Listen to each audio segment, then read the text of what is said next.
Sifter for the ear. News, interviews, reviews, cinema, TV, streaming. Action! Hi y'all, this is Jerry Williams, aka TV Jerry. Now that Taylor Swift's record-breaking tour is over, the trailer for her movie is already in the cinemas. Taylor Swift The Eras Tour runs 2 hours and 45 minutes, which is slightly shorter than the 3.5-hour concert.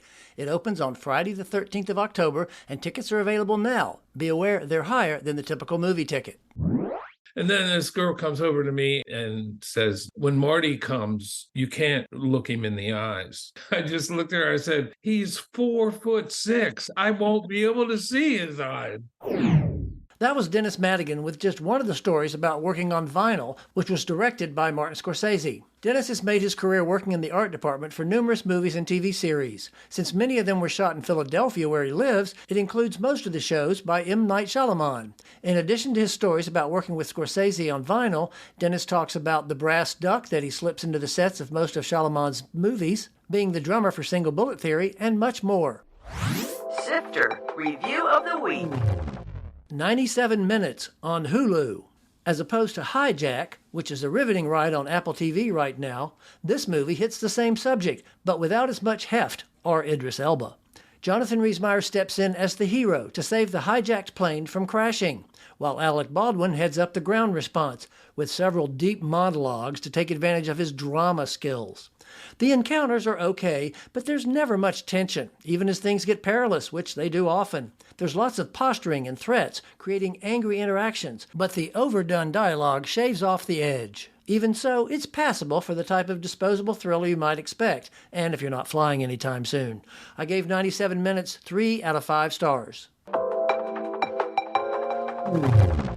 So Dennis Madigan, you know, when I looked you up, as I do for everybody when I start in IMDb, the first thing pops up is Dennis Madigan, actor, which kind of blew my mind, and then art department. But you know why you're an actor, of course, which is kind of hilarious. And I didn't put that on my IMDb. I don't know how that got there. Just so that people know, you were actually in a band called Single Bullet Theory for many years. And the reason you're on there as an actor, because you were in the music videos, which I directed. So yeah.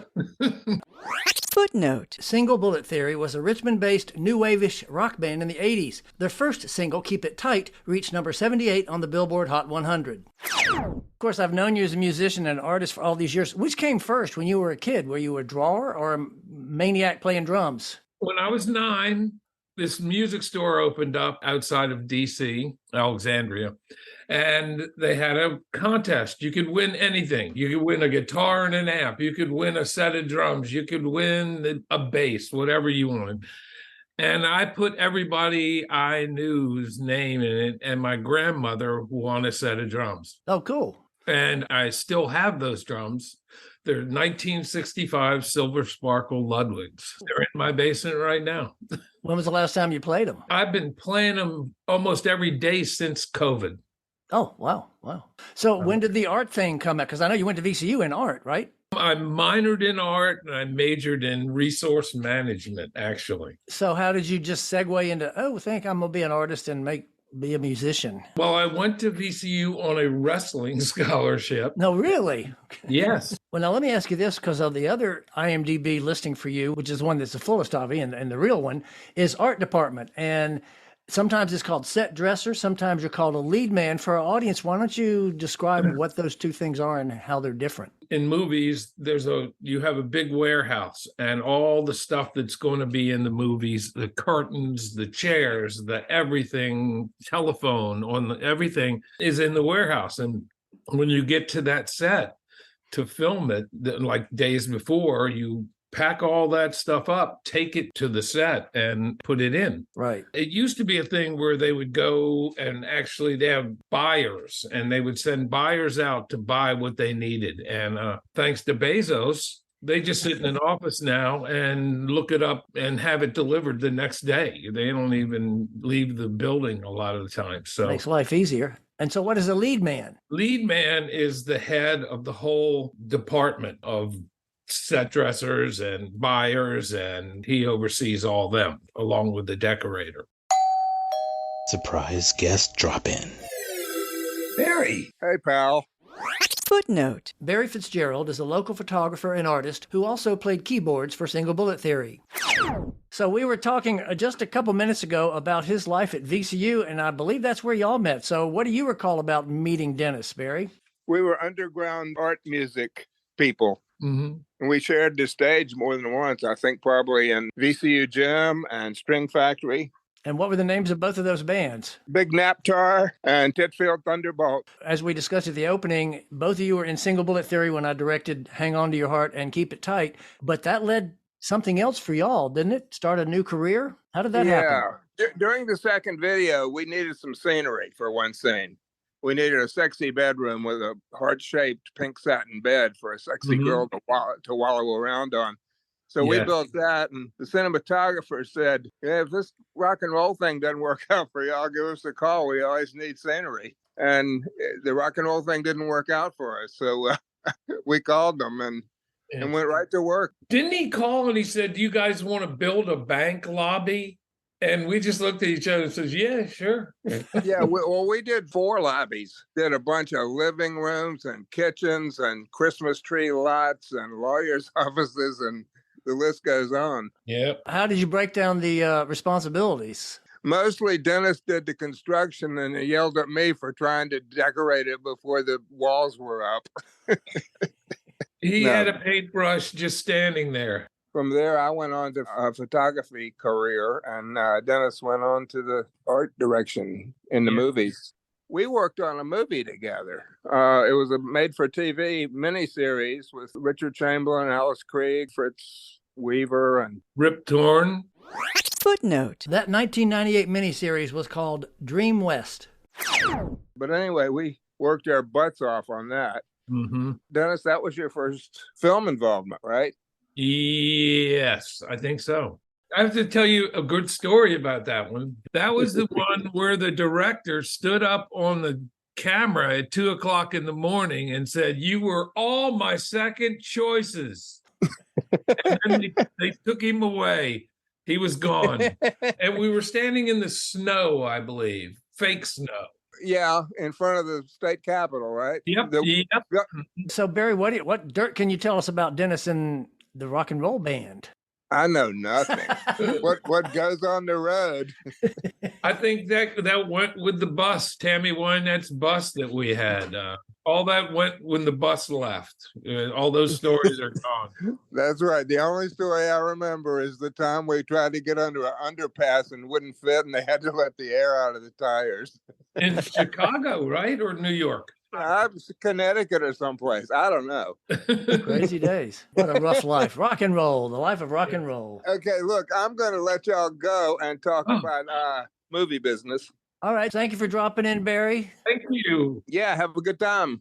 Let's rewind now and go back to, he talked about your first gig. So how'd you get yourself into the union to start working on shows? Well, actually, the first thing, I was driven to the border in a car and told never to come back when a friend of mine got sick and he asked me to work for him. So I said, "Yeah, sure, I'll do it." And they took me to the border and said, "Don't come back." The border of which state was this? Pennsylvania. Oh, really? Yes. But you're still there. I wasn't a member of the union. That they hated. And they let me know that. Obviously, being in Philadelphia, you have worked with and for M. Night Shyamalan many times, just about every movie. How did you get started with him? I was in the business by then, and I'd done some others. Like I did a Rocky, maybe it was 4. How it works is you become friends with all the people that you work with, and then when a show comes to town, the lead man will just start calling people. And if you've been working with all those people, you'll usually get a call and then on. So how many shows have you been on with Shyamalan? Do you know? I didn't do the first 2, but I've done every one since. And how was he to work with? He doesn't interact with people much. He comes on the set, does his thing, and but he actually liked me, and he would always stop and talk to me. One time he made the craft services because he found out it was my birthday. He made him make a cake, and everybody stopped, and we all went and ate cake. And so he's gotten more off to the side. Like I just worked the servant show for Apple. Footnote. Servant is an Apple series created by M. Night Shyamalan that primarily takes place in one home in Philadelphia. And his daughter was directing a lot of it now. I noticed that, yeah. Well, now let me ask you about that, because you just mentioned Servant, which I struggled through all the seasons just because I thought I should, even though I didn't love it. That was shot in Philadelphia. There's a lot of action that goes on that street out in front of their house. Was that actually shot on a street, or was that a back lot where y'all constructed the houses, or how did that work? It was on the 2000 block of Spruce Street, which is a very affluent street in Philadelphia. And then we built the house and the one next to it, in front of the house that's on the street in Philadelphia. That was just the living room, dining room, and kitchen. And then the house next door was made to look like the house next door. And then the first floor of that was actually the baby's bedroom. Oh, okay. And their bedroom. Now, without giving too much away, there's a point in the second season where there's a giant gaping hole out in the street. Was that visual effects, or did y'all actually have to dig a hole in the middle of Philadelphia? That was CGI. I was. Good. I was going to say that was. Yeah. The hardest thing they did was Scenics had to come and paint it green so that it would disappear. Point where the hole would go. Yeah, where the hole was supposed to go, yeah. The last thing I worked on, which just went away because of the strike, it was Ridley Scott, and he shoots with 7 cameras and a Steadicam. Wow. All going at the same time. So if it's 2 people in a booth talking, they've got cameras everywhere, and he just edits it as he's going along. And when I was standing there when somebody asked him about what if one camera sees another camera, he said, "I just CGI it out." So. Footnote. Ridley Scott directed the first episode of the upcoming series called Sinking Spring for Apple TV. So, as a set decorator, do you find a way to ever add a little personal touch to these sets? I have a real personal touch. Every movie I've done since my mother died, she had this little gold duck and a fish. I just give it to them when we start the show, and they just put it in whenever they want to. Knight has actually asked them, can somebody turn that thing up on the thing because it's flashing? And they just went and turned it and just came back and just laughed, just laughing, going, actually, I've told some directors the story and they love it. They want it. But make sure it's in every shot, Knock at the Cabin was the last thing that Knight did. Was it in there? Because I looked around for it and couldn't see it because it was in one of the kids' bedrooms, and they really never went in there. You saw through the door in there, but you couldn't see it from where it was. So right. A lot of books. Yeah, there were a lot of books on that. And it was just solid books in the background. There were 2 cabins. They built it on the sound stage, and then they built it down in some woods in Jersey. We had to take all the dressing from the house down to the woods and put it all back and put it in the house, and then bring it back when they'd shoot back at the soundstage. That sounds like a lot of moving. And those were all real books. They were not fake they're books. all real books. Yep. There's a lot of other stuff on your resume. Obviously, Vinyl, the HBO series, the Nick, the Soderbergh series, which I really liked. Creed, like you mentioned, and Creed 2, and Silver Linings Playbook. Tell us some interesting stories about some of those shows. Well, first one, Vinyl, I only did the pilot for that because that was shot in New York. And Footnote. Vinyl was a series about the record biz in the 70s, and the first episode was directed by Scorsese. Scorsese, yeah. He did the pilot. We were dressing the set, and he has minions, and they all of a sudden started, Marty's coming, Marty's coming. And then this girl comes over to me and says, when Marty comes, I don't know if you know because you're not from New York, you can't look him in the eyes. And I just looked at her. I said, he's 4'6". I won't be able to see his eyes where I am. So I remembered something else that happened after that. They came to see this Explorers Club, and it had all kinds of interesting stuff in all over the place that people had brought from their explorations. Footnote. The Explorers Club is a professional society to promote scientific exploration with the headquarters in New York City. And there was a huge tusk leaning against the fireplace where we were going to shoot as the office for the record company. And they asked me if we could move that. And I said, well, we can't move anything. So I'll ask the place, the Explorers Club, and they'll do it if they want to, if they will do it. We can't move it. So I left the room to go ask them if we could do that or get them to do it. And when I left the room, I heard this loud crash, and he had backed up into the thing. They tried to catch it. It fell over and busted into like 50 pieces. Oh, wow. So they had to actually send it to a museum to have it put back together, try and put it back together. So, he kind of walked away and acted like he wasn't a part of it. His people were like putting the pieces all in a box or trying to get rid of it or whatever. Of course, Philly is known for the Rocky films, and you worked with Michael B. Jordan on one of the follow-up in the Creed series, right? Michael B., we had to put a ring in there for him to rehearse, and he would come every day. I got to know him because he would just talk. He would just, what's going on today? What are y'all doing? Right. And so when we were shooting the boxing sequences and stuff, when they'd break, they'd cut, he'd come out of the ring, and he would always hug me. Huh. He would always hug me, and my boss would go, he has never hugged me. I don't understand. What is this? It's because you're so lovable, Dennis.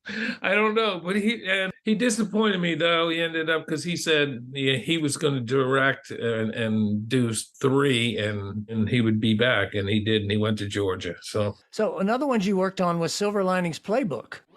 Footnote. Silver Linings Playbook was a 2012 film directed by David O. Russell with Jennifer Lawrence, Bradley Cooper, and Robert De Niro.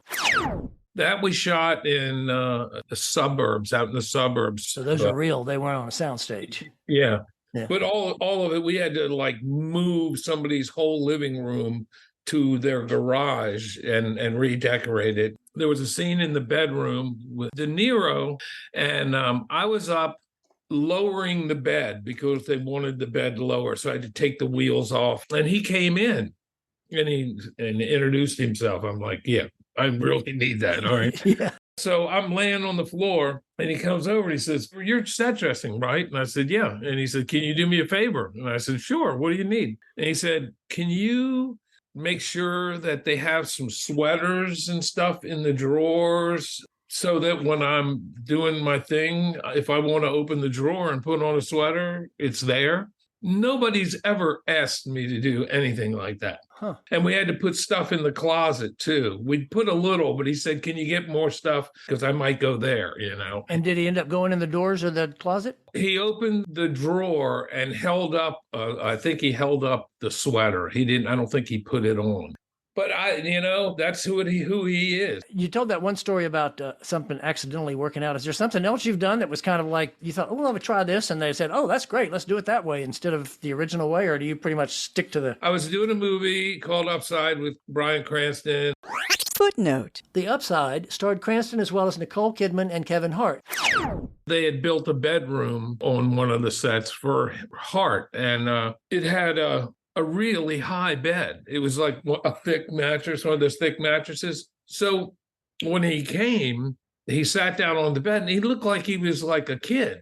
Yeah. I said, is that uncomfortable? And he said, it kind of, because I'll have to jump up, and He's short. Yeah. And so I said, well, let me see what I can do. And we took the bed all off, and then we lowered the sideboards that the mattress sits on and everything, and lowered it till it was almost on the ground. And then it fit perfect. He came and he was so pleased and happy. He said, this is great. So how does the strike affecting you? More drumming. Now, is IATSE standing in unison? I mean, I know they're not striking, but are they saying, hey, we're not going to work, or how's that working? Footnote. IATSE is the International Alliance of Theatrical Stage Employees, but it includes motion picture and TV production. We didn't sign that we're striking, but we agreed to agree with their strike and stand down. I did a couple days walking the picket lines and stuff because they came and picketed the Ridley Scott movie because we were still going when they started, and Ridley was real good. He said, "We're going to shut it down, move out." They moved everything out of the studio, and Wow. only left up one set, I think. Obviously, I see a lot of movies, and at the end nowadays, there's lots more statements about the environment and how we're protecting ourselves and how we're trying to cut down on waste on movies. Are you seeing a change? Are you seeing people are saying, well, let's not waste so much stuff. Let's find something to do to make it less impactful on the environment? My girlfriend of 20 years, she was a scenic. She just couldn't take the waste of movies. It is incredibly wasteful. When I started in it and she started in it, because of the union, everything had to be thrown away. They didn't take it to the Goodwill or take it to, anybody. Right. So she started a business called the Resource Exchange. It's gotten to the point where actually decorators shop there because Knight will donate stuff to her after the show is over. She writes it all up and he takes a tax break. Right. So it's not thrown away, and other decorators have started shopping there. We try and save and not use plastic and just, anything we can. Construction's horrible. There are just a bunch of guys with hammers, and I go, well, you're going to waste that? And they'll go, get the fuck, out of here. Right. And they laugh about, oh, here comes the guy going to save the planet, things like that. Well, Dennis, it's been fascinating. Of course, we've known each other since, I guess, the 80s, and maybe one of these days we'll get a chance to catch up in person again. Yes, I haven't been back to Richmond since COVID, but I want to thank you because, it's fun to think about this, and it's just one movie after another, and, things can fall by the wayside and forget them. But now it will be immortalized forever along with your music videos. Hopefully I'll see you when I come down there. That was Dennis Madigan, who's made his career working in the art department for numerous movies and TV series, many of which were shot in Philadelphia, where he lives. I'll include his IMDb link, as well as links to the Single Bullet Theory videos on the webpage for this show at tvjerry.com. Coming soon. In theaters.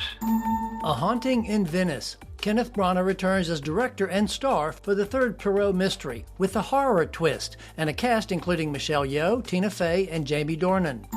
Outlaw Johnny Black. Michael J. White started his series of black satires 15 years ago with Black Dynamite.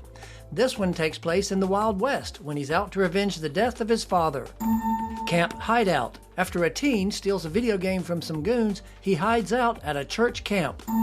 The Inventor, an animated look at Leonardo da Vinci's career from the writer of Ratatouille and featuring the voices of Matt Berry and Daisy Ridley.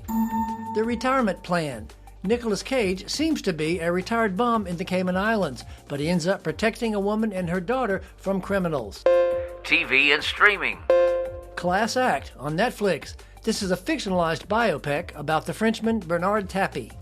Robots on Hulu. Shailene Woodley and Jack Whitehall play a couple with robot versions of themselves, from the writer of Borat.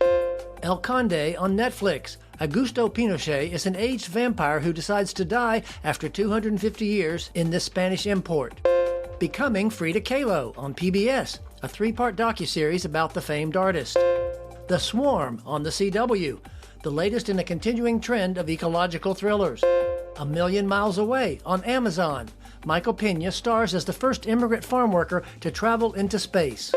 Love at First Sight on Netflix. Haley Lou Richardson and Ben Hardy play characters who fall for each other on a transatlantic flight, but a lost phone number complicates their reunion in London. Wilderness on Amazon. A happy couple's road trip turns into a nightmare. The Other Black Girl on Hulu. When a new black woman is hired at a publishing house, her friendship with the only other black girl in the office is tested. The Morning Show returns to Apple for Season 3. You can subscribe to this podcast on all the usual platforms, or you can visit tvjerry.com, click on the podcast tab, and there's a link. He's a professor of psychology at VCU, but his documentaries delve deep into controversial moments in Virginia's Black history. Sean Utze will be next week's guest, and as a bonus this week, I'll play this show out with a listen to Single Bullet Theory's Keep It Tight. This is Jerry Williams. Thanks for listening. For more Sister, including literally thousands of reviews, visit tvjerry.com.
That's a wrap.